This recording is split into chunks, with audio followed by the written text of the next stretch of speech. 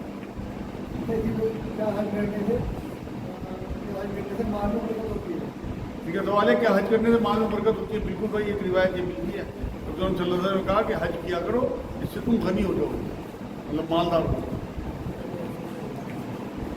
عید کی نماز جلدی پڑھنی چاہیے یا دیر سے؟ ان کا سوال ہے عید کی نماز جلدی پڑھنی چاہیے یا دیر سے. عید جو میٹھی عید ہوتی ہے نا, جو عید الفطر گئی, اس کی نماز تو نبی اکرم صلی اللہ علیہ وسلم نے یہ فرمایا خود بھی دیر سے پڑھتے ہیں. بقرعید کی نماز جو ہے وہ جلدی پڑھتے ہیں, کیونکہ اس کو بعد میں قربانی کر کے پھر اسی سے روزہ کھولتے تھے صلی اللہ علیہ وسلم گوشت سے, تو بنا کھائے جاتے تھے مسجد. تو بقرعید کی نماز جلدی پڑھیں, اور عید الفطر جو ہے جتنا آپ لیٹ پڑھیں گے اتنا اچھا ہے. اسی لیے آپ دیکھتے ہوں گے عید گاہوں میں نماز دیر سے ہوتی ہے. اور سوال یہ ہے کہ ہماری ماں کی یادداشت کمزور رہتی ہے, انہیں رکعت یاد نہیں رہتی, بار بار دہراتی رہتی ہے. ایک سوال اسی سے ریلیٹڈ یہ ہے کہ ایسا لگتا ہے کہ میں صحیح سے پڑھا نہیں, اتحیات للہ بار بار یقین نہیں آتا کہ ٹھیک پڑھ لیا, ایھا النبی ایھا النبی ایھا النبی بار بار دہرانے والا. ان کا سوال یہ ہے مطلب کہ ایج کی وجہ سے یادداشت ٹھیک نہیں, رکعت یاد نہیں رہتی, بار بار دہراتی ہے نمازوں کو. دہرائیں نا, آپ انہیں کہیں ان کی مجبوری ہے, اللہ کو پتہ ہے, بیماری ہے, اللہ کو پتہ ہے, وہ بہت معاف کرنے والا ہے. اس حالت میں وہ نماز پڑھ رہی ہے وہ مبارکباد کی مستحق. بلکہ جو ان کا غالب گمان ہو نا, انہیں اگر یہ لگے کہ ابھی میں نے 3 پڑھی تو اسے 3 ہی مان لیں, چاہے انہوں نے 4 پڑھی اور ایک رکعت اور پڑھ دیں اور بعد میں سجدہ ہو گئے. کیونکہ نبی اکرم صلی اللہ علیہ وسلم سے ایسی ایک بار ہوا ہے کہ حضور نے 4 کی جگہ 5 رکعت پڑھ دی اور اس کے بعد میں سجدہ ہو گئی. تو وہ ہمارے لیے نبی اکرم صلی اللہ علیہ وسلم سے وہ چوک کرائی گئی تاکہ امت کو آخر تک یہ مل جائے کہ اگر نماز میں کوئی کوتاہی ہو جائے تو سجدہ ہو. اس طرح سے کیا جاتا ہے. سوال ہے اثر سے مغرب کے بیچ میں نفلی نماز پڑھ سکتا ہے؟ اس کا سیکنڈ پارٹ ہے کہ ایسا لگتا ہے کہ میں ٹھیک سے نہیں پڑھ رہی, بار بار دہراتے ہیں. جیسی ان کی حالت ہو اس میں نماز پڑھتی رہیں, اللہ سب لے لے گا. ان کی معذوری, ان کی کمزوری اللہ کو پتہ ہے. آپ پوچھ رہے ہیں مغرب اور اثر سے مغرب کے بیچ میں نفلی نماز ان کا سوال یہ مغرب تک, اثر سے مغرب تک نفلی نماز بالکل نہیں پڑھ سکتے. نبی نے سجدہ کرنا ہونا. عید کی نماز کا خطبہ سننا ضروری ہے؟ ان کا سوال یہ عید کی نماز کا خطبہ سننا ضروری ہے, واجب ہے بھائی. بنا خطبے کی کیا نماز؟ یار سال میں 2 نمازیں ہیں, ان میں بعد میں خطبہ آپ کو ملتا ہے. خطبہ جو ہے وہ بہت ضروری ہے, اب سنا کریں اسے, واجب ہے. آپ کیا پوچھ رہے ہیں؟